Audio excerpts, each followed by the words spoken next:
और चलिए एक बार फिर से रुक कर लेते हैं हेल्दी इंडिया का। नमस्कार, आपके साथ मैं हूं मोनिका सिंह और आपका बहुत बहुत स्वागत है। देखिए आज है शनिवार और हर शनिवार रविवार हम लाते हैं आपके लिए खास प्रोग्राम, क्योंकि हमें है आपकी सेहत का ख्याल। और आज हम बात करने वाले हैं आपके कानों की हेल्थ के बारे में। तो अगर आपको भी सुनने में दिक्कत है या कानों में दर्द या दूसरी कोई शिकायत है कानों से जुड़ी हुई, तो आप भी जुड़ सकते हैं हमारे प्रोग्राम में। हमारी फोन लाइन्स आपके लिए खुली हुई हैं। अगले 1 घंटे तक हमारे साथ डॉक्टर्स का पैनल भी बना रहेगा, लेकिन सबसे पहले हम आपको एक रिपोर्ट दिखाते हैं। रिपोर्ट देखिए और अगर आपको भी समस्या है तो रिपोर्ट देखने के बाद हमें कॉल कीजिए। Report.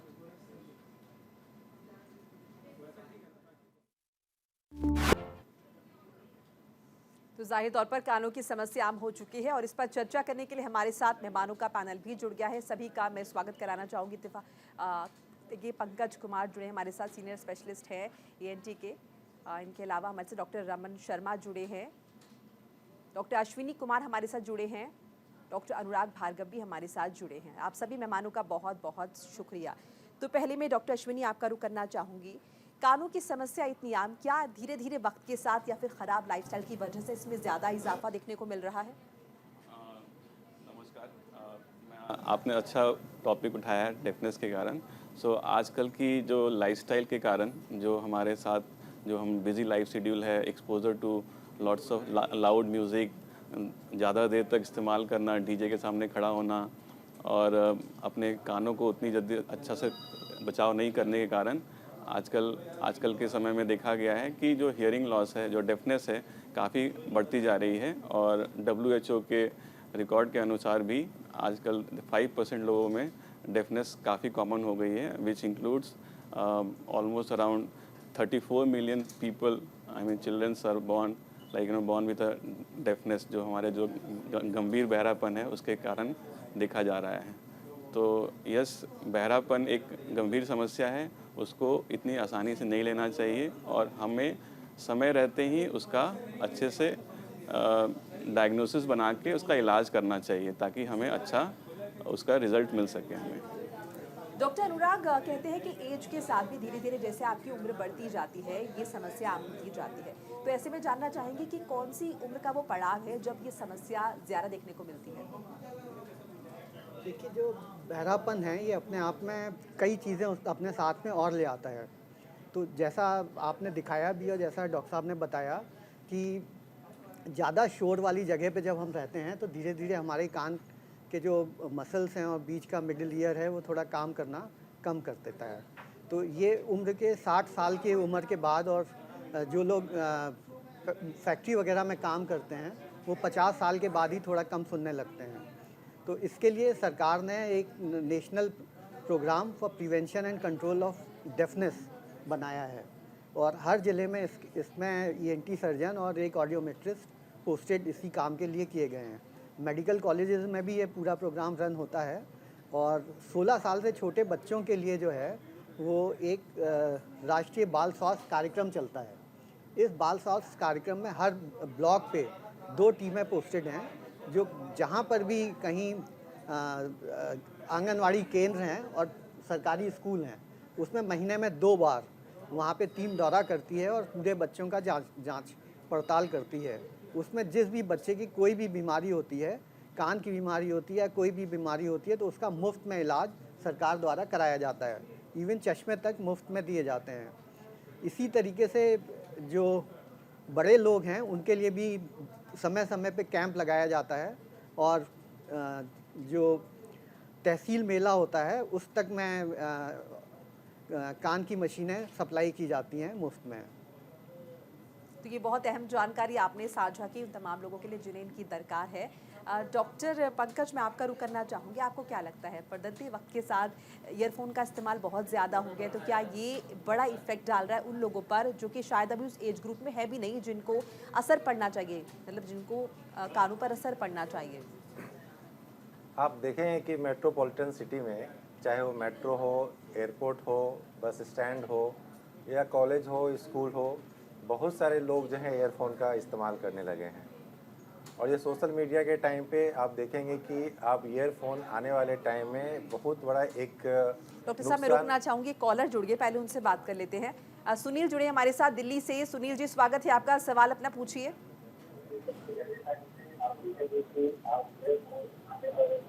Sunil ji, TV set का वॉल्यूम बंद कीजिए, फिर सवाल पूछिए।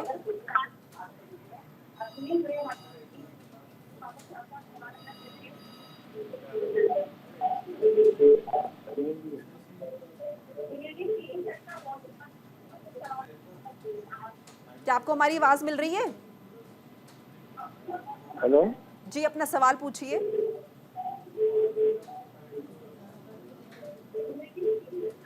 सर, आप कुछ जानना चाहते हैं? अपना सवाल पूछिए, आपने फोन मिलाया है।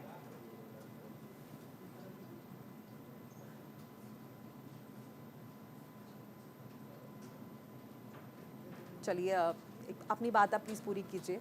तो जो ईयरफोन की बात मैं बता रहा था कि ये ईयरफोन आने वाले टाइम में बहुत ही नुकसान देने वाला है लोगों को, क्योंकि जो देखा जाता है कि लोग इस ईयरफोन को लाउड साउंड में म्यूज़िक, मूवी या कोई भी चीज़ वो सुनते रहते हैं। अगर आप देखेंगे कि 60 डेसिबल के ऊपर अगर आपका वॉल्यूम है, मोबाइल का वॉल्यूम है या हेडफोन आपने लगाया है, कनेक्ट किया है किसी चीज़ से, जी। और कंटिन्यूस अगर आप सुनते रहते हैं उसको 4 hour, 5 hour, 6 hour per day, तो अभी इमीडिएटली आपको नुकसान नहीं करेगा, लेकिन आने वाले 10 ईयर में जो एक ओल्ड एज की जो बीमारी होती है, प्रेसबाइकोसिस 60 के बाद, जैसा सर बता रहे थे, जी। वो अर्ली स्टेज में यंग लोगों में भी बहरेपन का शिकायत आने का चांसेस है।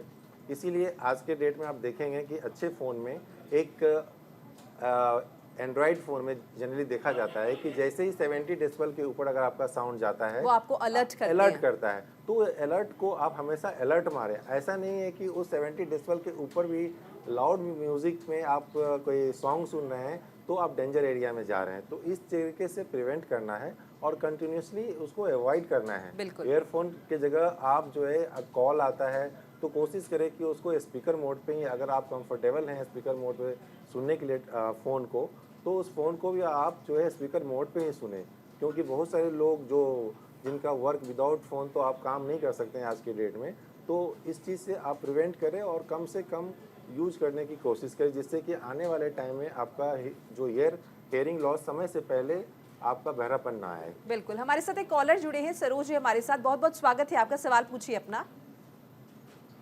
डॉक्टर नमस्कार। मेरे कानों में झिंगुर जैसी आवाज आती रहती है। मेरी उम्र 67 ईयर्स ओल्ड है। डॉक्टर अनुराग।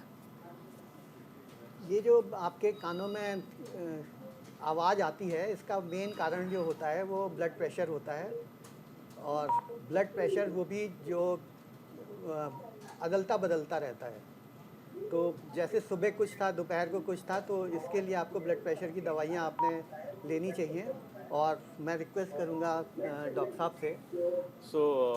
मैम का सवाल था कि उनकी उम्र 67 है, 67 साल की है, और उनको कानों में आवाज़ आती है। तो इसको हम आम भाषा में टिनाइटस बोलते हैं। वो ज़्यादातर नसों की कमजोरी के कारण होता है।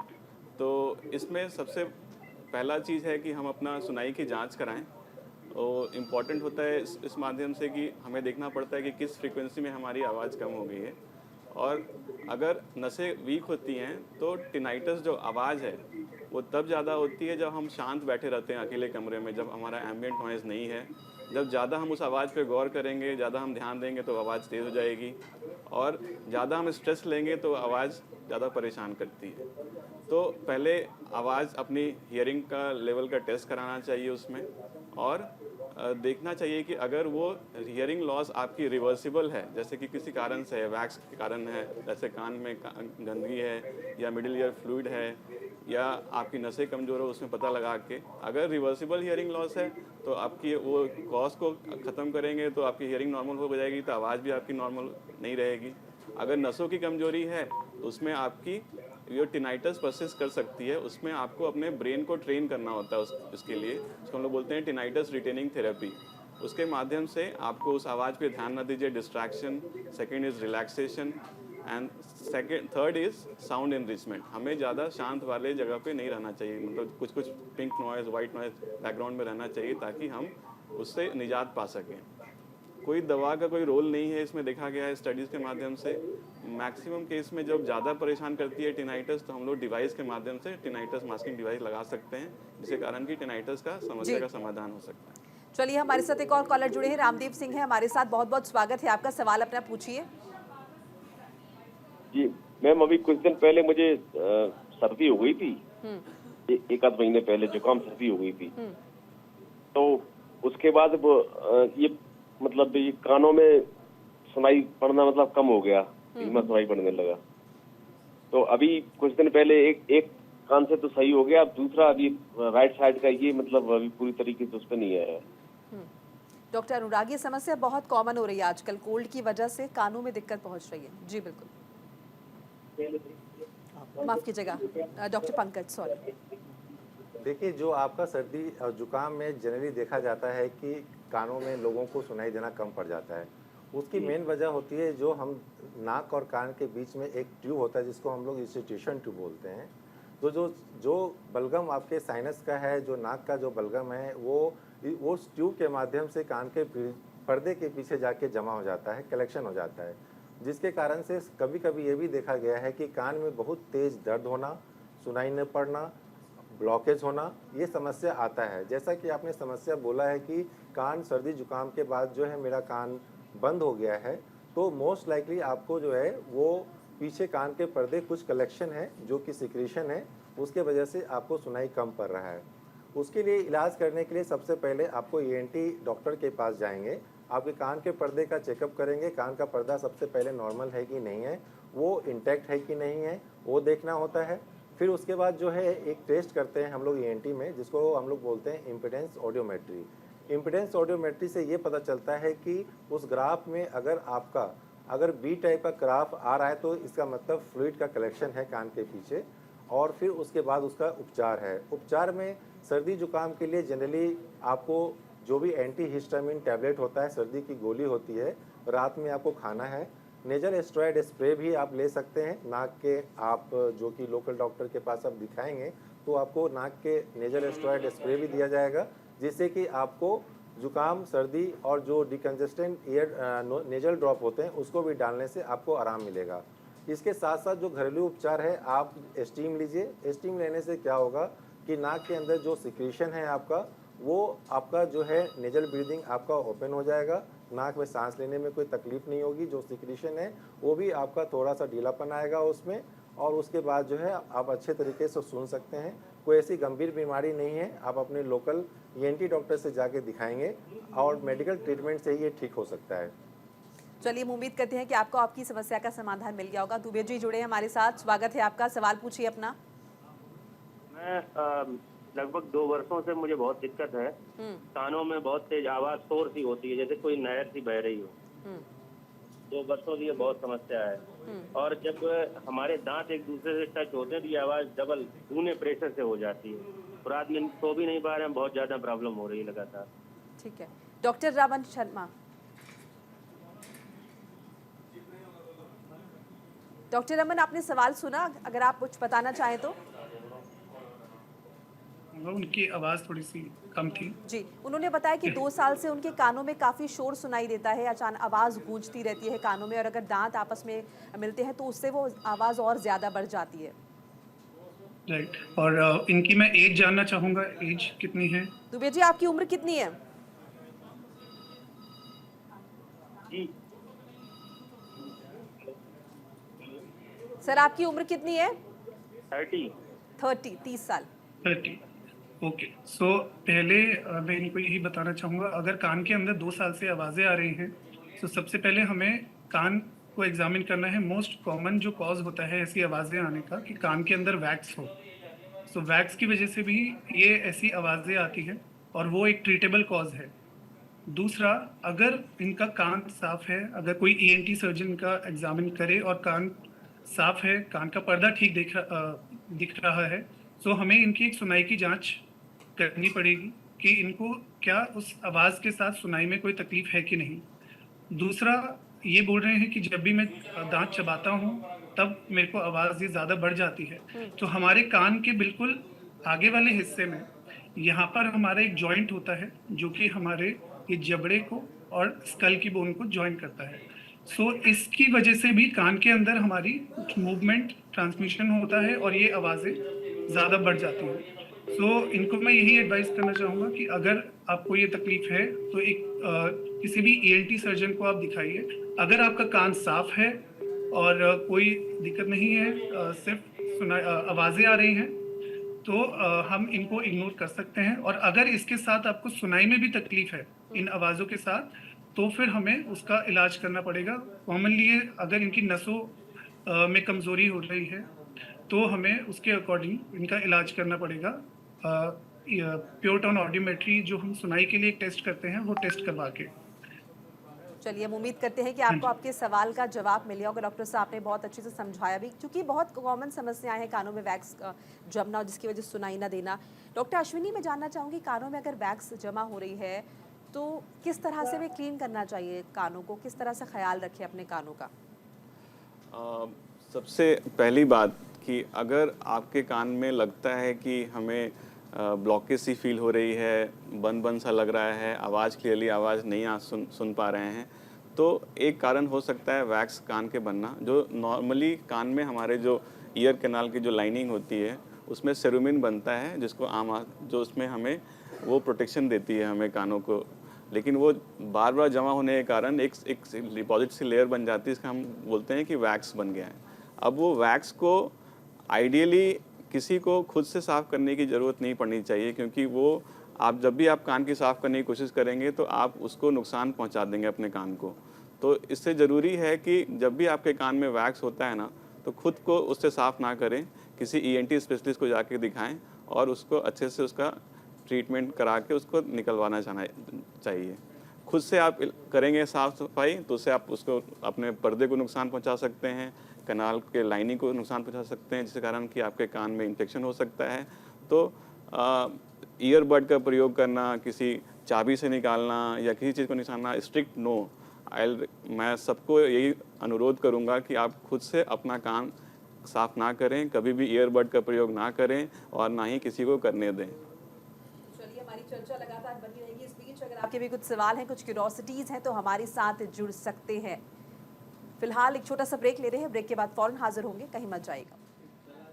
ब्रेक के बाद आप सभी का स्वागत है हेल्दी इंडिया में। आज हम चर्चा करें बहरेपन के विषय में कि आपको भी ऊंचा सुनाई देता है या फिर कानों में किसी तरह की आवाज़ होती है या पस बहता है या कोई भी दूसरी दिक्कत अगर आपको है या कोई क्यूरोसिटी अगर आपको है, तो आप भी इस मंच पर फ़ोन करके अपनी समस्या का समाधान जान सकते हैं।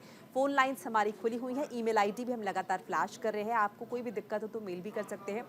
हमारे साथ एक्सपर्ट्स का पैनल बना हुआ है। डॉक्टर पंकज, मैं ये जानना चाहूँगी आपसे कि कई बार बचपन में कोई दिक्कत कानों में अगर हो जाती है, फॉर एग्जांपल कान के पर्दे में आपके छेद हो गया या फिर अगर लगातार मवाद बह रही है और अगर आपने उसे ठीक नहीं किया, तो उसके क्या कॉन्सिक्वेंसेस हैं?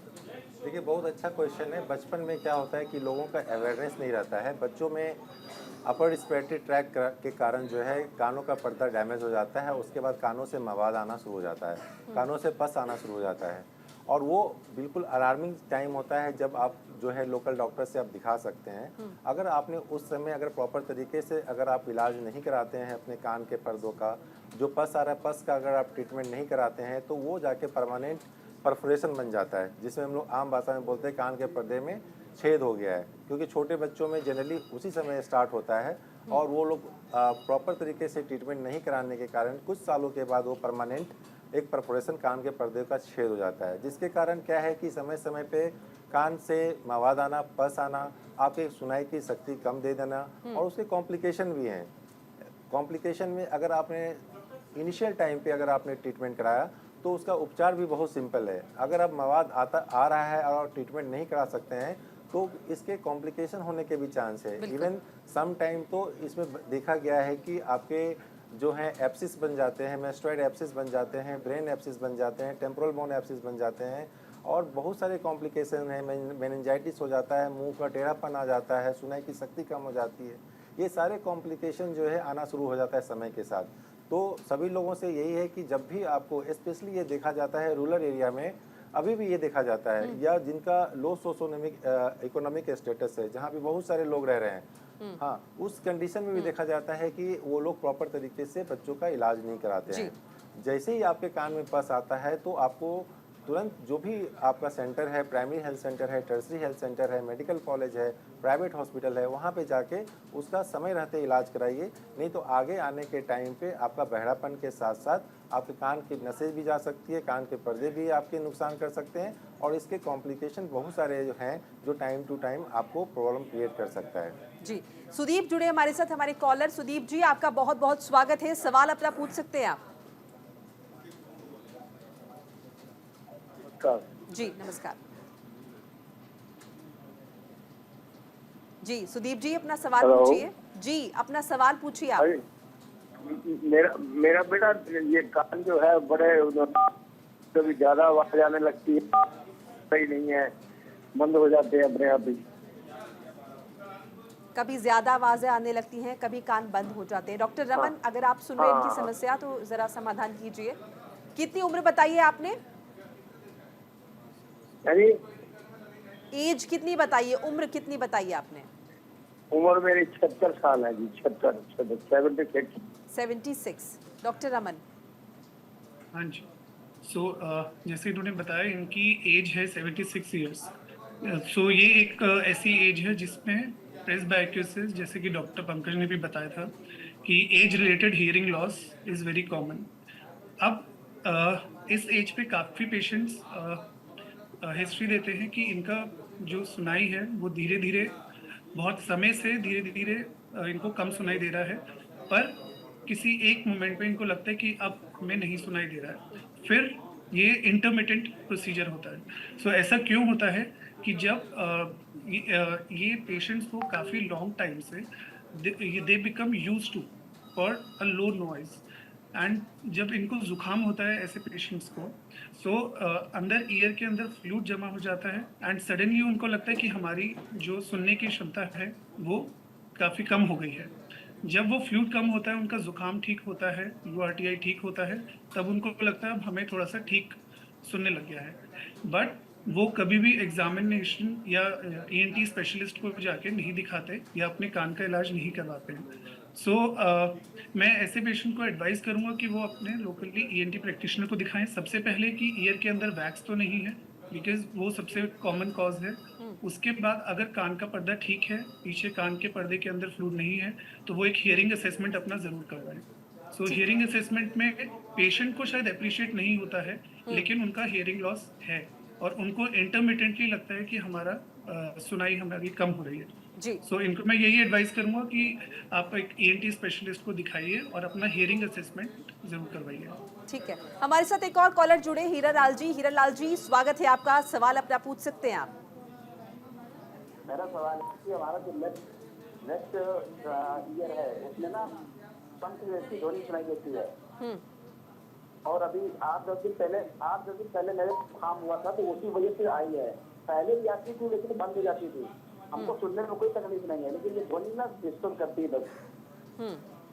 डॉक्टर अश्विनी, सवाल क्या? तो इन्होंने बोला कि आवाज में शंख जैसी ध्वनि सुनाई देती है। अभी बीच में कुछ जुकाम हुआ था, नॉर्मली अच्छा सुनते हैं, ठीक सुनते हैं, बट इसके बाद ये प्रॉब्लम जो है ट्रिगर कर जाती है जुकाम के बाद। तो जैसा कि मैंने पहले चर्चा की थी इसके कोई तकलीफ नहीं है जी। शोर कान में सुनाई पड़ता है, काफी दिन में कम, रात में ज्यादा सुनाई देता है। जी जी। तो जो ध्वनि जैसी साउंड बता रहे हैं ये अपने कान के अंदर, एक ही कान में, तो इनको एक बार चेकअप कराना चाहिए कि जो अभी रिसेंट इनको कोई जुकाम वगैरह हुई थी कि नहीं, कोई कोल्ड के कारण इनका जिक्र किया जुकाम का। हाँ, जुकाम के कारण क्या होता है, जैसे डॉक्टर पंकज ने डिस्कस किया था पहले कि पर्दे के पीछे डॉक्टर रमन ने भी बताया था हमें कि वो फ्लूइड जमा हो जाता है, जिस कारण कि आपकी जो आवाज़ है वो प्रॉपरली पहुंच नहीं पाती है इनर ईयर में। उसके कारण क्या होता है कि आपके कान की जो क्षमता होती है सुनने की थोड़ी सी डिक्रीज होती है, उसके कारण एक एबनॉर्मल आवाज़ जाती है ब्रेन तक, जिसको हम लोग टिनाइटस बोलते हैं, ध्वनि जो शंख वाली आवाज़ जो बोलते हैं। तो ये रिवर्सिबल कॉज है एक हियरिंग लॉस का। तो अगर हम इनका जुकाम का ट्रीटमेंट करेंगे या जो फ्लूइड का जो हट जाएगा वहाँ से मिडिल ईयर से, तो इनकी जो ध्वनि वाली प्रॉब्लम है वो समाधान हो जाएगा उसका इनका। चलिए, हमारे साथ एक और कॉलर है, सुदीप दिल्ली से। आपका स्वागत है, सवाल अपना पूछिए। सर, टीवी सेट का वॉल्यूम बंद कर दीजिए प्लीज, और उसके बाद सवाल पूछिए अपना।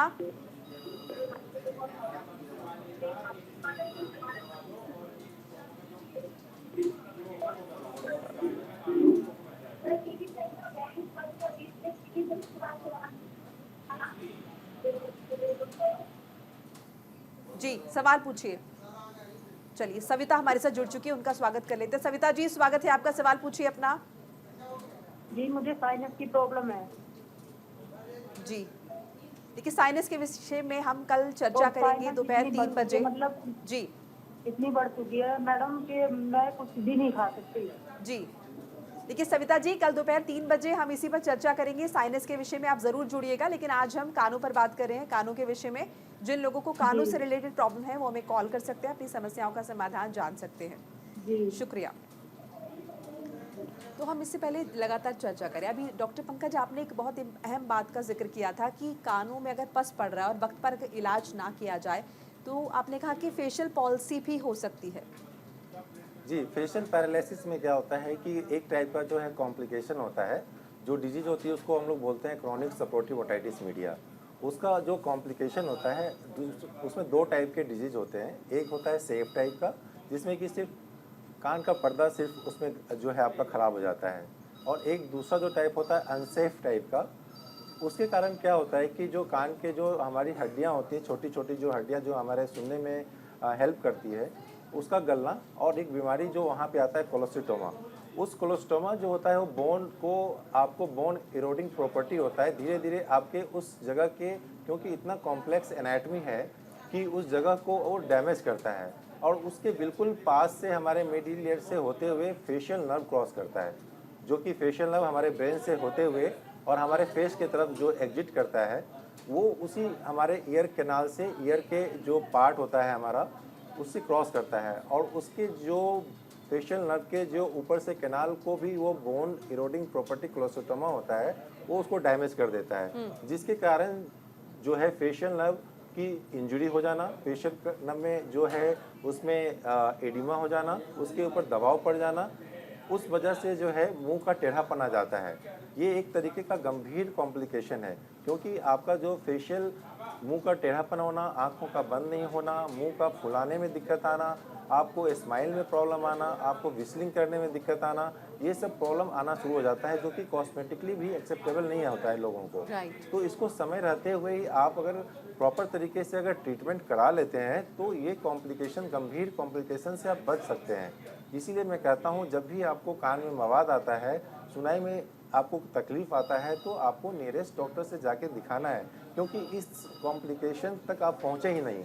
लोग जो हैं 10 साल 20 साल से वो कान में मवाद आता है, वो लोकल एंटीबायोटिक और ईयर ड्रॉप वो लोकल डॉक्टर के पास जाके ले लेते हैं। उस समय के लिए जो है मवाद आपका आना बंद हो जाएगा, लेकिन फिर आना शुरू हो जाएगा, तो वो आपका जो है समस्या का समाधान नहीं है। तो हमें देखना है कि किस टाइप का बीमारी है, उसके हिसाब से हमें आपको ऑपरेशन करके उस बीमारी को निजात पा सकते हैं, और उससे 2 फायदा होंगे। आपका जो हेयरिंग जो बहरापन आ रहा है उसमें हम उसको समय रहते बचाव भी कर सकते हैं। तो इस चीज़ से आपको बचने के लिए आपको समय पे इलाज कराना पड़ेगा, और ये जो फेशियल नर्व की जो बात चल रही है, एक गंभीर टाइप का एक कॉम्प्लिकेशन होता है, हम इससे बच सकते हैं समय रहते हुए। हमारे साथ एक और कॉलर जुड़े हैं एमपी से, आपका बहुत बहुत स्वागत है, सवाल अपना पूछिए। हाँ जी, अभी मैं पूछ सकता हूँ जी हाँ, मेरे कान में झुनझुन की आवाज आती है, झिंगुर बोलते हैं इस टाइप का, और मेरी एज 65 ईयर्स है, और मेरे को कान में जैसे झिंगुर बोलते हैं इस टाइप की रात में बहुत ज्यादा तेज आवाज आती है, और इसके साथ साथ में वर्टाइगो भी है, जैसे कर फेरते हैं तो चक्कर आती है। वर्टिगो भी है साथ में जी। तो इसके लिए क्या करना पड़ेगा? मैं ट्रीटमेंट ले रहा हूँ लेकिन इससे कोई फायदा नहीं है, और मैं दवा का नाम बता रहा हूँ, टिंजिक करके एक टैबलेट आती है, 6 महीना से ले रहा हूँ, उससे कोई फायदा नहीं हुआ। इसके बाद न्यूरोसिटेमेन 800 mg ले रहा हूँ, उससे भी डॉक्टर से ही दिखाकर ले रहा हूँ, मगर उससे भी कोई फायदा नहीं हो रहा है। डॉक्टर रमन, वर्टिगो भी इनको है, कानों में आवाज भी आती है, क्योंकि मुझे लगता है ईयर बैलेंस का काम भी शायद करता है बॉडी में, तो उसकी वजह से ये दिक्कत आती है। जी बिल्कुल बिल्कुल सही कहा। देखिए हमारे ईयर के 3 पार्ट्स हैं, एक बाहरी कान, एक मध्य कान और एक अंदरूनी कान। सो अंदरूनी कान में भी 2 पार्ट होते हैं, एक होता है सुनने का जो हमारे हियरिंग इन्वॉल्वमेंट के लिए इम्पोर्टेंट है, उसे हम कॉक्लिया बोलते हैं, और एक होता है लेब्रिन, इनर ईयर लेब्रिन, जो कि बैलेंसिंग में भी काम करता है। सो जैसे कि इनकी कंप्लेंट है कि इनको सुनाई में दिक्कत और इनको बैलेंसिंग यानी वर्टाइगो में भी वर्टाइगो की भी कंप्लेंट है। सो इसका मतलब ये हो सकता है कि इनका लेबिरिन और कॉक्लियर दोनों ही चीज़ें इन्वॉल्व हैं। सो कॉमन जो एक कॉज है इस डिजीज़ का, ये दोनों कंप्लेंट्स जिसमें होती हैं वो एक हम बोलते हैं बीपीपीवी की एक कंडीशन है।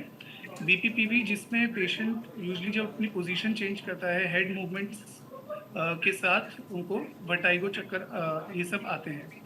या अगर हेड मूवमेंट के साथ नहीं होता तो अदर कॉमन एक और कॉमन चीज़ है मीनियस डिजीज़।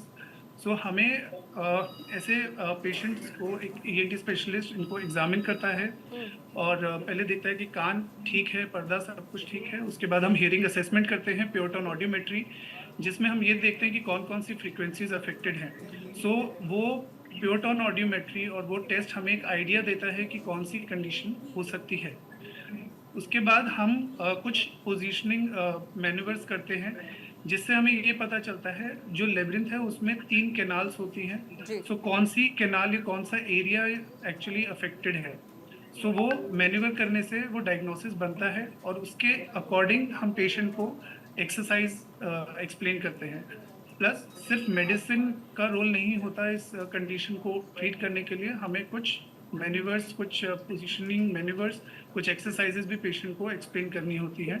सो उसके लिए इनको अपने ईएनटी लोकल ईएनटी प्रैक्टिशनर को दिखाना होगा और ये जो मैन्यूवर्स डायग्नोसिस के लिए होते हैं वो करने पड़ेंगे। और साथ ही में एक और टेस्ट होता है जिसे हम वीएनजी बोलते हैं, वीरो निस्टाग्मोग्राफी। उससे भी पेशेंट की डायग्नोसिस बन जाती है कि इनको चक्कर क्यों आ रहे हैं। तो ये इनको अपने टेस्ट करवाने पड़ेंगे, किसी डॉक्टर से मिलना पड़ेगा, ईएनटी स्पेशलिस्ट, या बेटर ये होगा अगर किसी वर्टाइगो स्पेशलिस्ट से मिले। सो इनकी इस समस्या का समाधान बिल्कुल हो सकता है। ठीक है, शुक्रिया। दिनेश जी हमारे साथ जुड़े हैं, स्वागत है आपका। अपना सवाल आप भी पूछ सकते हैं।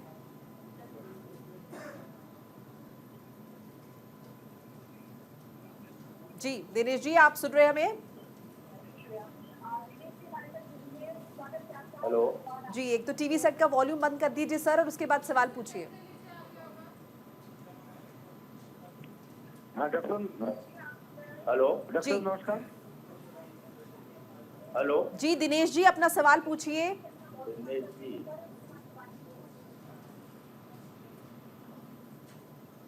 सर अपना सवाल पूछिए, क्या जानना चाहते हैं आप?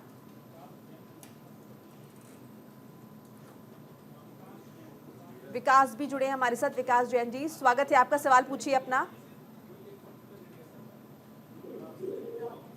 हेलो जी सर, अपना सवाल पूछिए।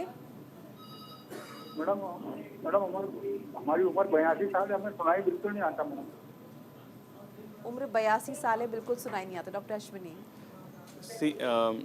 जैसा कि पहले भी इस पे जिक्र हो चुका है, इस कंडीशन को एज के साथ साथ हियरिंग की कमी आना एक नॉर्मल अमूमन बात है, सबके साथ होगा।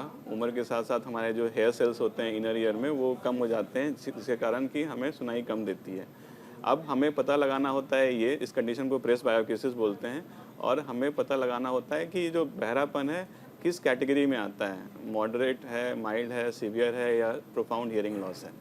अगर इनको हियरिंग लॉस इनकी severe to profound hearing loss होती है तो उस केस में आपको मशीन से भी फ़ायदा नहीं होगा। अगर मॉडरेट हियरिंग लॉस है, माइल्ड हियरिंग लॉस है, तो उस केस में मशीन लगा के हमारी जो हियरिंग है वापस आ सकती है, सुन सकते हैं। लेकिन अगर severe to profound hearing loss में आपका मशीन भी काम नहीं करती, उस केस में हम एक कॉक्लियर इम्प्लांट लगा सकते हैं, जिसके कारण इनको हियरिंग इनकी अच्छी हो सकती है। तो अगर पेशेंट 82 साल की उम्र में इच्छुक है लगाने को, तो क्योंकि कॉक्लियर इम्प्लांट का जो कॉस्ट होता है काफ़ी महंगा होता है, तो उसमें हमें इनको काउंसिल करना पड़ता है। अगर इच्छुक है तो लगाना चाहते हैं तो इनको हियरिंग वापस आ सकती है उसके माध्यम से। पश्चिम बंगाल से कॉलर जुड़े हमारे साथ। असउद्दीन, स्वागत है आपका, सवाल पूछिए अपना। अंसारुल होटल बोल रहे जी। जी, सवाल पूछिए अपना। बोल रहे थे हमारा एक कान का नाल टूट गया, दो साल पहले डॉक्टर को दिखाया था, चेक किए थे, तो कह रहा जब नाल टूट गया है तो हम 2 साल से सुनाई नहीं देता हमको। 2 साल से आप जी तो उसके अभी फिलहाल सुनाई नहीं देता, कुछ भी नहीं सुनाई देता है। 2 साल पहले हमको डॉक्टर बोल रहा था जो 2-3 डॉक्टर को दिखाए थे, टेस्ट किए थे कुछ, तो बता रहा था जो इसका जो कान का जो है नाक सूख गया है, इसलिए वो सुनाई नहीं देता है। तो इसका कोई इलाज है? जी, आप सवाल इनका सुन पाए? हाँ, नर्व्स वीक हैं इनकी, इनको सुनाई नहीं देता है इनको। जी, शायद। तो इस इनके केस में पहले तो हमें एक जो ऑडियोग्राम बोलते हैं, प्योर टोन ऑडियोमेट्री, एक हियरिंग टेस्ट, बेसिक टेस्ट होता है, वो हियरिंग टेस्ट करवाना चाहिए और उसमें उसके माध्यम से पता चलेगा कि इनको किस लेवल की हियरिंग लॉस है। उसके अकॉर्डिंगली जो इनका जो ट्रीटमेंट प्लान है उसके अकॉर्डिंगली बताया जा सकता है इनको। अगर सडन हियरिंग लॉस होता है, अगर विद इन 7 डेज़ या कुछ दिनों के अंतराल में इनको हियरिंग लॉस हुई है, तो कुछ दवाइयों के माध्यम से इनको हियरिंग नर्व को रिवाइव किया जा सकता है। अगर बहुत लंबा पीरियड है, 2 महीना 3 महीना हो चुका है और हियरिंग लॉस बहुत बहुत पुअर है, मतलब इट कैन नॉट बी मतलब manage with hearing device, then पहले तो हियरिंग डिवाइस से ट्रायल करके देखते हैं हम लोग कि इनको कि कितना इनका हियरिंग रिकवर हो सकता है।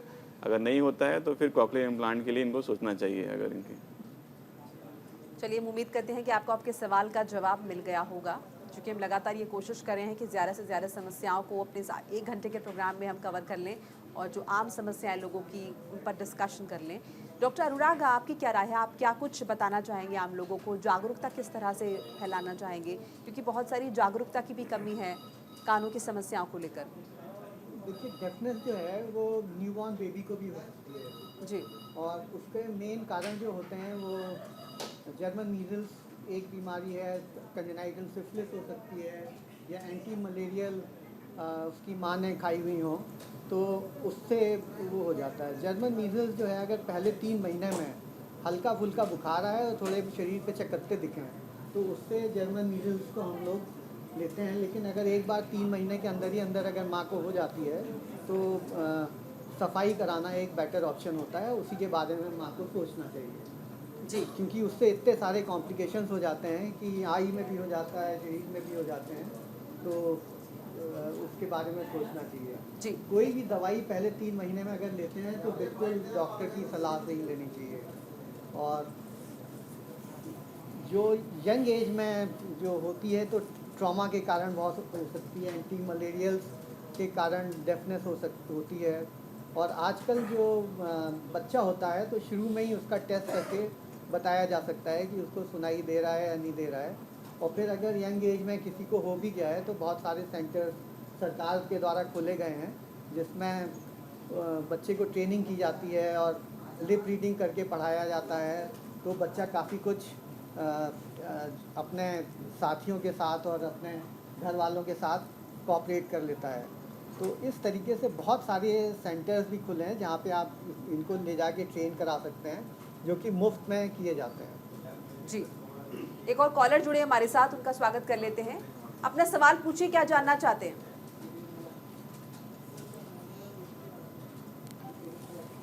सर, अपना सवाल पूछिए, क्या जानना चाहते हैं?